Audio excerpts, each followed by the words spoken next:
नमस्कार दोस्तों, मैं हूं आपका दोस्त के बी। तो आज के इस वीडियो में हम जो आपके आने वाले समय में ग्रुप डी का एग्जाम प्रस्तावित है उसके लिए यहां पर तीसरे मॉक टेस्ट को करेंगे। इससे पहले 2 मॉक टेस्ट मैं ऑलरेडी करवा चुका हूं। अगर आपने नहीं देखा है तो आई बटन पर आपको उसकी लिंक मिलेगी, वहां से आप उन मॉक टेस्ट को देख सकते हैं। तो ग्रुप डी एग्जाम के बारे में मैंने आपको बताया था कि टोटल इसमें आपके 45 प्रश्न पूछे जाते हैं, जिनमें 25 तो आपके होते हैं जनरल साइंस से। इसमें आपके 10 से 12 प्रश्न होते हैं करंट अफेयर के और 8 से 10 प्रश्न यहाँ पर स्टैटिक जीके से पूछे जाते हैं। तो प्रैक्टिस टेस्ट मैंने बिल्कुल उसी प्रकार से बनाया है। और अगर आप लोग पूरा वीडियो ध्यान से देखते हैं तो नीचे कमेंट में ये जरूर बताइएगा कि इन 45 में से आपके कितने प्रश्न यहाँ पर सही हो रहे हैं। तो चलिए इस वीडियो की हम शुरुआत करते हैं। पहला प्रश्न है कि ऑक्टेव वर्गीकरण के न्यूलैंड नियम में निम्नलिखित में से कौन सा अंतिम तत्व है। तो आपने पढ़ा होगा न्यूलैंड का अष्टक रूल। तो आपको बताना है कि अष्टक रूल के हिसाब से जो इन्होंने पीरियोडिक टेबल बनाई थी उसमें सबसे लास्ट का एलिमेंट कौन है। तो सबसे लास्ट में आपको थोरियम मिलेगा। ऑप्शन यहाँ पर डी हो जाएगा करेक्ट। ये देख सकते हैं कि अष्टक सिद्धांत जो था ये 1866 में दिया गया था। यहाँ पर आपको ये भी ध्यान रखना है कि जो न्यूलैंड महोदय का अष्टक रूल था ये केवल कैल्शियम तक ही लागू होता है। ये भी कई बार परीक्षा में पूछा जा चुका है। और अगर हम लोग लास्ट एलिमेंट की बात करते हैं तो ये होता है थोरियम। ये देखिए यहाँ पर आपको मिलेगा थोरियम। तो ऑप्शन डी यहाँ पर थोरियम हो जाएगा करेक्ट। अगला प्रश्न है कि 4 किलोग्राम भार की एक वस्तु क्षैतिज दिशा में 5 मीटर पर सेकंड की गति से बढ़ रही है। तो अगर आपको इसकी गति 10 मीटर पर सेकंड करना है तो किया गया कार्य कितना होगा। तो देखिए सिंपल सा प्रश्न है। अगर हम लोग बात करते हैं शुरुआत में, तो शुरुआत में आप देख सकते हैं कि 5 मीटर पर सेकंड थी, बाद में हो रही है 10 मीटर पर सेकंड। तो अगर हम लोग इस वस्तु की जो गतिज ऊर्जा है फाइनल, उसमें से इनिशियल वाले को घटा देते हैं तो हमको मिल जाएगा यहाँ पर कार्य। इसके लिए आप क्या करेंगे, तो सिंपल सा एक फार्मूला होता है जिसे हम लोग कहते हैं हाफ mv²। ठीक है, हाफ mv² होता है। तो हाफ mv² फार्मूले में हम लोग पहले इसको रखेंगे, फिर इसको रखेंगे और दोनों को कर देंगे माइनस। तो देख सकते हैं half multiply by 4 multiply by last की वेलोसिटी 10 है, पहले वाली 5 है, इसको यहाँ पर आप माइनस करेंगे, फिर ये आ जाएगा 75, इसको मल्टीप्लाई करेंगे 2 में, तो आंसर आपका आ जाएगा 150 जूल। तो ऑप्शन हमारा यहाँ पर ए हो जाएगा करेक्ट। वीडियो में हम लोग आगे बढ़ें उससे पहले मैं आपको बता दूं कि ये मॉक टेस्ट जो आप YouTube पर दे रहे हैं इसे आप लोग असली तरीके से दे सकते हैं अनअकैडमी के ऊपर भी। तो अनअकैडमी के ऊपर मेरी डेली लाइव क्लास होती है ग्रुप डी के लिए दिन में 12 बजे, बिल्कुल फ्री क्लास होती है। सारी क्लास की आपको PDF भी दी जाती है टेलीग्राम पर। तो अगर अभी तक आपने मुझे अनअकैडमी पर फॉलो नहीं किया है तो नीचे मेरी प्रोफाइल की लिंक मिलेगी, उस पर क्लिक करके आप मुझे फॉलो कर सकते हैं। इसके अलावा मैं आपको बता दूं कि अनअकैडमी के ऊपर आपको रेलवे का बहुत ही शानदार सब्सक्रिप्शन भी मिलेगा। तो यहाँ पर अगर आप लोग रेलवे एग्जाम की तैयारी कर रहे हैं तो आप लोग सब्सक्रिप्शन भी यहाँ पर खरीद सकते हैं। आप अगर यूज करेंगे कोड KV10 तो इससे आपको 10% का डिस्काउंट मिलेगा। और अगर आप मुझसे कांटेक्ट करने के बाद में कोर्स खरीदते हैं तो आप यहाँ पर मैक्सिमम डिस्काउंट भी अवेल कर सकते हैं। ध्यान रखिएगा 4 दिन के बाद जो रेलवे कैटेगरी की प्राइस है वो बढ़ने वाली है।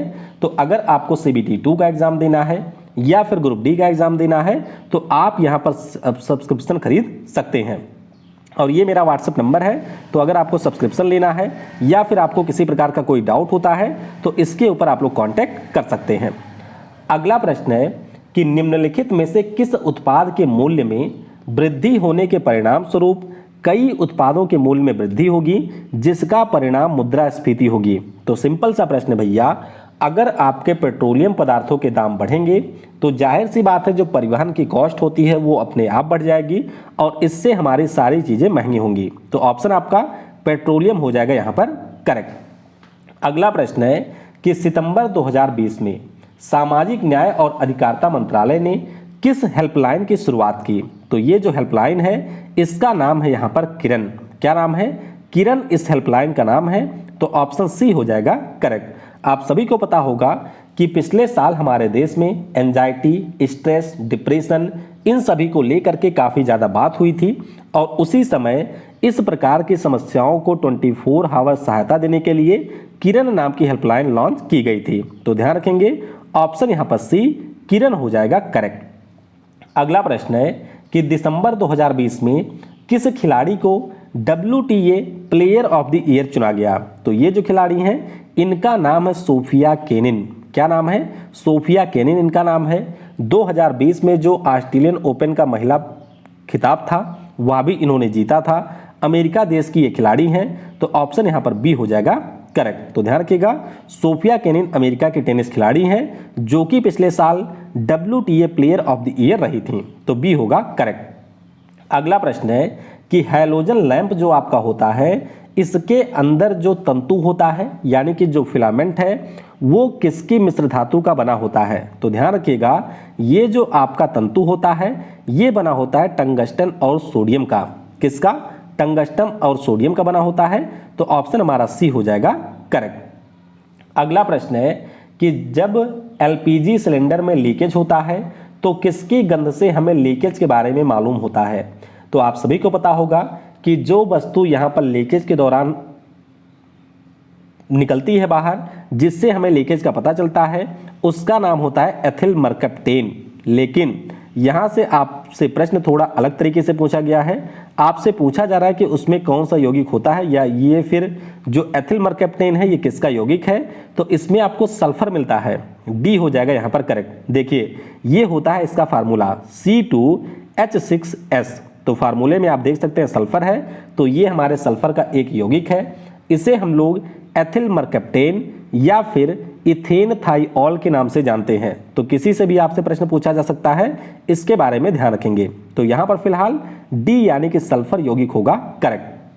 अगला प्रश्न है कि सौरोलॉजी के अंतर्गत इनमें से किसका अध्ययन किया जाता है? तो ध्यान रखेंगे, सौरोलॉजी के अंतर्गत सांप का अध्ययन किया जाता है, यानी कि ऑप्शन यहाँ पर ए हो जाएगा करेक्ट। तो ध्यान रखेंगे ऑप्शन हमारा ए सांप होगा यहाँ पर करेक्ट। अगला प्रश्न है सोमोटोट्रोपिन को अन्य किस नाम से जाना जाता है? या आप कह सकते हैं सोमोटोट्रोपिन जो है इसे हम लोग अन्य किस नाम से जानते हैं? तो ये हमारा ग्रोथ हार्मोन होता है। कैसा होता है? ये आपका ग्रोथ हार्मोन होता है, तो ऑप्शन हमारा ए हो जाएगा करेक्ट। तो जो भी आपके शरीर में ग्रोथ हार्मोन होते हैं इन्हीं को हम लोग सोमाटोट्रोपिन के नाम से जानते हैं, तो ऑप्शन ए हो जाएगा करेक्ट। अगला प्रश्न है कि निम्न में से किस रंग का प्रिज्म में से सबसे अधिक विचलन होता है? तो ध्यान रखिएगा, सबसे अधिक विचलन की बात करें तो ये होता है बैंगनी रंग का। किसका होता है? बैंगनी रंग का, तो ऑप्शन बी हो जाएगा करेक्ट। ये देख सकते हैं कि यहाँ से हमारे सफ़ेद प्रकाश जा रही है, उसके बाद में ये इंटर करती है, तो सबसे कम विचलन हो रहा है रेड का, और यहाँ पर हो रहा है बैंगनी का यानी कि इंडिको का। वैसे अगर आप लोग देखेंगे तो वायलेट का होता है सबसे ज़्यादा, ठीक है, वायलेट ये आपका होता है वायलेट, इसे आप आसमानी या बैंगनी भी कह सकते हैं, तो इसका होता है सबसे ज़्यादा, बी हो जाएगा करेक्ट। अगला प्रश्न है कि एक तार में बहती विद्युत धारा व विभवांतर प्रत्येक को अगर आप दोगुना बढ़ा देते हैं तो जो विद्युत शक्ति होगी उसके ऊपर क्या प्रभाव पड़ेगा? तो ध्यान रखिएगा, विद्युत शक्ति यहाँ पर 4 गुना हो जाती है, ऑप्शन आपका बी हो जाएगा करेक्ट। अब देखिए कैसे 4 गुना होगा। अगर हम लोग विद्युत शक्ति की बात करें तो ये आपके वोल्टेज और करंट के बराबर होता है, यानी कि इन दोनों के मल्टीप्लिकेशन के बराबर होता है। अगर आपने यहाँ पर इसे 2 गुना कर दिया, इसे भी 2 गुना कर दिया, मल्टीप्लाई करेंगे तो ये आपका आ जाएगा 4p, यानी कि आपका जो यहाँ पर शक्ति है वो 4 गुना बढ़ जाएगी, ऑप्शन बी हो जाएगा करेक्ट। अगला प्रश्न है कि स्टायरीन नामक जो रसायन होता है इसका उपयोग निम्नलिखित औद्योगिक के उत्पादन में होता है। तो स्टायरीन की बात करें तो इसका उपयोग किया जाता है प्लास्टिक के उत्पादन में, ऑप्शन हमारा सी हो जाएगा करेक्ट। ये देख सकते हैं ये आपका है स्टायरीन, जिसका फार्मूला होता है C8H8। ये हमारे एल्काइन समूह का एक एलिमेंट है और इसका जो उपयोग है वो प्लास्टिक के औद्योगिक उत्पादन में होता है, तो ऑप्शन सी होगा करेक्ट। अगला प्रश्न है कि पेट्रोलियम में पाए जाने वाले हाइड्रोकार्बन के पृथक्करण में प्रायः यह प्रक्रिया अपनाई जाती है। तो जब भी आप लोग हाइड्रोकार्बन का पृथक्करण करते हैं आपके कच्चे तेल से, तो इसमें जो प्रक्रिया होती है इसे कहा जाता है प्रभाजी आसवन। क्या नाम है? प्रभाजी आसवन इसका नाम है, या फ्रैक्शनल डिस्टिलेशन इसे आप कहते हैं, ऑप्शन सी हो जाएगा करेक्ट। अब देख सकते हैं कि यहाँ से आप कच्चा तेल डालेंगे, इस कच्चे तेल को धीरे धीरे गर्म करते हैं तो जिस प्रकार से टेम्परेचर होता है उसी प्रकार से इसके जो भी अवयव होते हैं वो आपको मिलते जाते हैं। जैसे 20 डिग्री सेल्सियस पर आपको ब्यूटेन और प्रोपेन मिल जाएगा, फिर आप थोड़ा सा और गर्म करेंगे पेट्रोल मिलेगा, और गर्म करेंगे केरोसिन मिलेगा, फिर डीजल मिलेगा और इसी प्रकार से अन्य तेल आपको मिलेंगे। तो ऑप्शन सी हो जाएगा करेक्ट। अगला प्रश्न है कि भारतीय पर्यटन सांख्यिकी रिपोर्ट 2020 के अनुसार किस राज्य ने 2019 में सबसे अधिक घरेलू पर्यटकों को आकर्षित किया था? तो सबसे ज्यादा जो आपके घरेलू पर्यटक हैं ये आए थे उत्तर प्रदेश में। कहां पर? हमारे उत्तर प्रदेश में। तो ऑप्शन यहां पर सी हो जाएगा करेक्ट। और ध्यान रखिएगा कि अगर हम लोग विदेशी सैलानियों की बात करते हैं तो उसमें आपका था तमिलनाडु। तो तमिलनाडु विदेशी में नंबर 1 और देशी में था हमारा उत्तर प्रदेश। अगला प्रश्न है कि फरवरी 2020 में जारी विश्व जनसंख्या समीक्षा रिपोर्ट के अनुसार भारतीय अर्थव्यवस्था 2019 में दुनिया की डैश डैश सबसे बड़ी अर्थव्यवस्थाओं के रूप में उभरी है। तो ध्यान रखेंगे आप लोग, हमारी जो भारतीय अर्थव्यवस्था है ये यहाँ पर 5वीं सबसे बड़ी अर्थव्यवस्था थी। तो ऑप्शन डी हो जाएगा करेक्ट। ये देख सकते हैं कि अमेरिका पहले पे था, चीन दूसरे पे था, जापान तीसरे पे था, जर्मनी चौथे पे और भारत यहाँ पर आ चुका है 5वें पे। तो ऑप्शन आपका यहाँ पर डी हो जाएगा करेक्ट। अगला प्रश्न है कि निम्नलिखित में से कौन कुषाण वंश का शासक नहीं था? तो ध्यान रखेंगे आप लोग एक पॉइंट कि ऐसे प्रश्न आपके ग्रुप डी में बहुत पूछे जाते हैं, यानी कि जो एंशिएंट टाइम के हमारे वंश थे उनकी राजधानी क्या थी, उनके शासक कौन थे। तो इस प्रकार के प्रश्न बहुत पूछे जाते हैं, इसीलिए यहाँ पर इसे मैंने शामिल किया है। तो ध्यान रखिएगा, कुषाण वंश के शासकों की बात करें तो वासुदेव थे, वशिष्ठ थे, हुविष्ठ थे, लेकिन इसमें नहपान नहीं थे। तो ऑप्शन ए हो जाएगा करेक्ट। ये देख सकते हैं ये सारे हमारे शासक हैं। ये आपको दूसरी सेंचुरी के दौरान कुषाण वंश देखने को मिलेगा और इनकी जो राजधानी है वह पहले आपके बागराम में थी, फिर पेशावर होती है, फिर तक्षशिला होती है और फिर होती है मथुरा। तो ऑप्शन यहाँ पर ए हो जाएगा करेक्ट। अगला प्रश्न है कि शरीर में जो सबसे बलशाली पेशी होती है, यानी कि हमारे शरीर की जो सबसे स्ट्रॉन्गेस्ट मसल है वो कहाँ पर पाई जाती है? तो ये मिलती है मानव के जबड़े में। कहां पर? मानव के जबड़े में मिलती है। तो ऑप्शन सी हो जाएगा करेक्ट। अब यहां पर अगर आपसे पूछा जाता है कि सबसे स्ट्रॉन्गेस्ट मसल कौन सी है तो इसका नाम है आपके मसेटर। क्या नाम है? मसेटर नाम है और ये आपके जबड़े में देखने को मिलती है।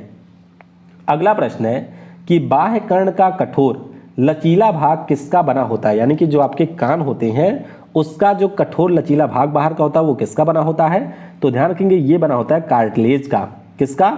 ये बना होता है उपास्थियों का। तो ऑप्शन हमारा सी हो जाएगा करेक्ट। ये देख सकते हैं इसकी हम लोग बात कर रहे हैं, ये जो बाहरी वाला हिस्सा है लचीला वाला इसी की बात हो रही है। तो ये आपके कार्टिलेज का बना होता है। तो ऑप्शन सी हो जाएगा करेक्ट। अगला प्रश्न है कि रुधिर दाब यानी कि जो आपका ब्लड प्रेशर होता है इसको कौन करता है नियंत्रित? तो अगर हम लोग ब्लड प्रेशर की बात करें तो इसे आपके एड्रिनल के द्वारा नियंत्रित किया जाता है। समझ गए? एड्रिनल जो आपकी ग्रंथि होती है वो नियंत्रित करती है। तो ऑप्शन ए हो जाएगा करेक्ट। और आप लोगों ने एड्रिनल के बारे में पढ़ा होगा कि ये जो हमारी ग्रंथि होती है इसे हम लोग लड़ो या उड़ो हार्मोन के नाम से भी जानते हैं, क्योंकि ये आपका एक प्रकार का इमरजेंसी हार्मोन होता है जो किसी भी आपातकालीन स्थिति में तुरंत करता है प्रतिक्रिया। तो ऑप्शन ए हो जाएगा करेक्ट। अगला प्रश्न है कि शरीर में सबसे अधिक पाया जाने वाला ऊतक कौन सा है? तो ध्यान रखेंगे हमारे शरीर में जो सबसे ज्यादा पाया जाने वाला ऊतक है ये आपका होता है कनेक्टिव टिश्यू। कौन सा है? कनेक्टिव टिश्यू है। तो ऑप्शन यहां पर ए हो जाएगा करेक्ट। तो बस आपको इतना याद रखना है कि जो कनेक्टिव टिश्यू होता है वो हमारे विभिन्न अंगों और ऊतकों को जोड़ता है और ये आपके शरीर में सबसे ज्यादा होता है। तो ए हो जाएगा करेक्ट। अगला प्रश्न है कि 2011 की जो आपकी जनगणना हुई थी उसके अनुसार भारत में सबसे अधिक साक्षरता वाला जिला कौन सा है? अब हो सकता है कि आप में से कई लोगों को लगे कि ये एर्नाकुलम या कोट्टायम है, लेकिन ये बिल्कुल गलत है। ये जो जिला है इसका नाम है शेरछिप। तो ऑप्शन यहाँ पर ए हो जाएगा करेक्ट। ए होगा यहाँ पर करेक्ट। अब देख सकते हैं ये हमारा जिला है जिसका नाम है शेरछिप, जो कि पहले पे है, आइजोल आपका दूसरे पे है और माहे है तीसरे पे। कमेंट में आप बताइएगा जरा कि जो शेरछिप नाम का जिला है ये आपके किस राज्य में स्थित है, यानी कि किस राज्य का ये जिला है ये आपको कमेंट में बताना है। अगला प्रश्न है कि भारत के किस पड़ोसी देश में प्रसिद्ध कटास राज मंदिर परिषद स्थित है, जिसमें कई धर्मों के मंदिर हैं। तो ध्यान रखिएगा, ये जो कटास राज मंदिर है ये आपको मिलेगा पाकिस्तान में। ऑप्शन हमारा बी हो जाएगा करेक्ट। तो देख सकते हैं ये हमारा कटास राज मंदिर है, जिसे आप लोग किला कटास के नाम से भी जानते हैं, और इसमें आपको कई सारे मंदिर देखने को मिलेंगे। तो ऑप्शन बी यानी कि पाकिस्तान होगा करेक्ट। अगला प्रश्न है कि निम्नलिखित में से किस ग्रह के चंद्रमाओं की संख्या सबसे अधिक है, यानी कि किसके पास में सबसे ज्यादा नेचुरल सैटेलाइट है। तो ये जो हमारा ग्रह है इसका नाम है शनि। इसके पास कितने हैं, तो इसके पास है टोटल 82। कितने हैं, टोटल 82 है। तो ऑप्शन यहां पर ए हो जाएगा करेक्ट। तो बस आपको ध्यान रखना है कि गैनीमेड हमारे पूरे सोलर सिस्टम का सबसे बड़ा आपका ग्रह है, उपग्रह है, जो कि आपके बृहस्पति का है। और अगर हम बात करते हैं कि सबसे ज्यादा किसके पास है, तो वो है सैटर्न के पास में। तो ऑप्शन यहां पर ए यानी कि शनि हो जाएगा करेक्ट। अगला प्रश्न है कि रुधिर में एंटी स्कंदन यानी कि एंटी कोएगुलेंट के रूप में कौन सा पदार्थ मिलाया जाता है। तो ये जो पदार्थ है इसका नाम है सोडियम ऑक्सलेट। क्या नाम है, सोडियम ऑक्सलेट नाम है। तो ऑप्शन आपका बी हो जाएगा करेक्ट। अच्छा, एंटी कोएगुलेंट का मतलब होता क्या है, तो ये एक प्रकार की ऐसी मेडिसिन होती है जो कि आपके रक्त का थक्का जमाने में मदद करती है। तो ध्यान रखिएगा, ऑप्शन यहां पर बी सोडियम ऑक्सलेट हो जाएगा करेक्ट। अगला प्रश्न है कि मानव मलेरिया परजीवी के जीवन चक्र को एनाफिलिस में सबसे पहले किसने खोजा था। तो इसे खोजा था यहां पर रोनाल्ड रॉस ने। किसने खोजा था, रोनाल्ड रॉस ने खोजा था। तो ऑप्शन आपका ए हो जाएगा करेक्ट। तो 1897 में जो हमारे रोनाल्ड रॉस हैं इन्होंने आपके मलेरिया परजीवी को खोजा था।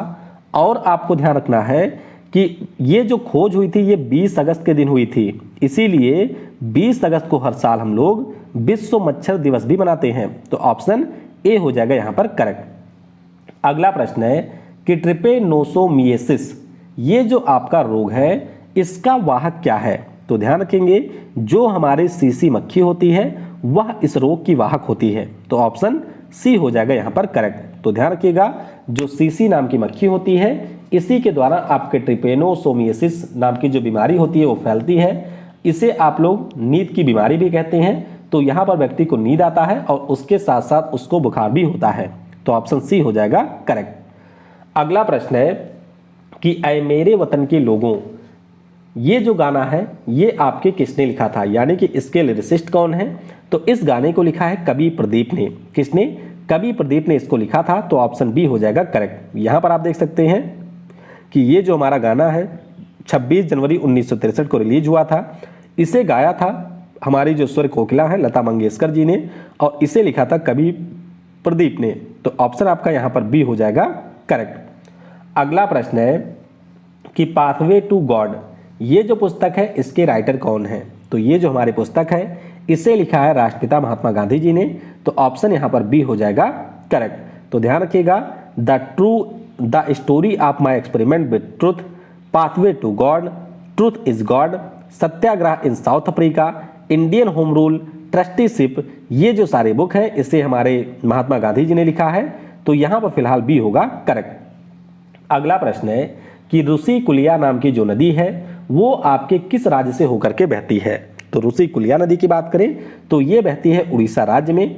ऑप्शन यहां पर डी हो जाएगा करेक्ट। ये देख सकते हैं कि ये आपके उड़ीसा राज्य में ओरिजिनेट होती है और उसके बाद में ये आपके बंगाल की खाड़ी में जाकर के अपना जल गिराती है। तो ऑप्शन यहां पर डी उड़ीसा हो जाएगा करेक्ट। अगला प्रश्न है कि पैरा एथलीट खिलाड़ी कृष्णा नागर हमारे किस खेल से संबंधित है। कृष्णा नागर की बात करें तो इस साल का जो टोक्यो पैरालंपिक हुआ है उसमें इन्होंने गोल्ड मेडल जीता है और ये आपके बैडमिंटन के खिलाड़ी हैं। तो ऑप्शन सी हो जाएगा यहां पर करेक्ट। तो देख सकते हैं यहां पर आपको मिलेंगे कृष्णा नागर और इन्होंने आपके बैडमिंटन में जीता है गोल्ड मेडल। टोटल हमने इस साल 5 गोल्ड मेडल जीते हैं जिनके नाम यहां पर दिए गए हैं। तो सभी के नाम ध्यान रखेंगे, ऑप्शन आपका सी हो जाएगा करेक्ट। वैसे टोटल ओलंपिक में हमने इस बार जीते हैं मतलब पैरालंपिक में हमने 19 मेडल जीते हैं जिसमें 5 गोल्ड है, 8 है सिल्वर और 6 यहां पर आपका है रजत पदक। अगला प्रश्न है कि पीवीसी प्लास्टिक विनाइल क्लोराइड से बनती है, इस प्रक्रिया का नाम क्या है। तो ध्यान रखिएगा यहां पर जो आपकी पीवीसी बनाने की प्रक्रिया होती है पॉली विनाइल क्लोराइड, इसे हम लोग कहते हैं बहुलकीकरण। क्या कहते हैं, पॉलीमराइजेशन कहते हैं, तो ऑप्शन बी हो जाएगा करेक्ट। तो देख सकते हैं ये आपकी पॉलीमराइजेशन की पूरी प्रक्रिया होती है जिसमें आपके यहाँ पर जाकर के बनता है प्लास्टिक, तो ऑप्शन आपका बी हो जाएगा करेक्ट। अगला प्रश्न है कि जो आपका भारी जल होता है उसकी खास बात क्या है। तो देखिए अगर हम लोग सामान्य जल की बात करते हैं तो सामान्य जल का फार्मूला होता है H2O, लेकिन अगर हम लोग बात करते हैं भारी जल की तो इसका फार्मूला होता है D2O। D2O में अगर हम D की बात करें तो ये होता है ड्यूटेरियम, तो ऑप्शन यहाँ पर C यानी कि हाइड्रोजन की जगह ड्यूटेरियम होता है और ये आपके हाइड्रोजन का एक समस्थानिक है जिसका फार्मूला होता है 1H2। समझ गए, तो C हो जाएगा यहाँ पर करेक्ट। अगला प्रश्न है कि प्राकृतिक रबर निम्नलिखित का बहुलक है। तो अगर हम लोग नेचुरल रबर की बात करते हैं तो ये आपके आइसोप्रीन का बहुलक होता है। किसका? आइसोप्रीन का बहुलक होता है, तो ऑप्शन सी हो जाएगा करेक्ट। ये देख सकते हैं ये हमारा होता है आइसोप्रीन और इसी का यूज करके यहाँ पर नेचुरल रबर को बनाया जाता है, तो ऑप्शन सी हो जाएगा यहाँ पर करेक्ट। अगला प्रश्न है कि तमिलनाडु के निम्नलिखित त्योहारों में से कौन सा भगवान मुरुगा को समर्पित है। तो भगवान मुरुगा की बात करें तो ये जो त्योहार है इसका नाम है थाईपुसम। क्या नाम है?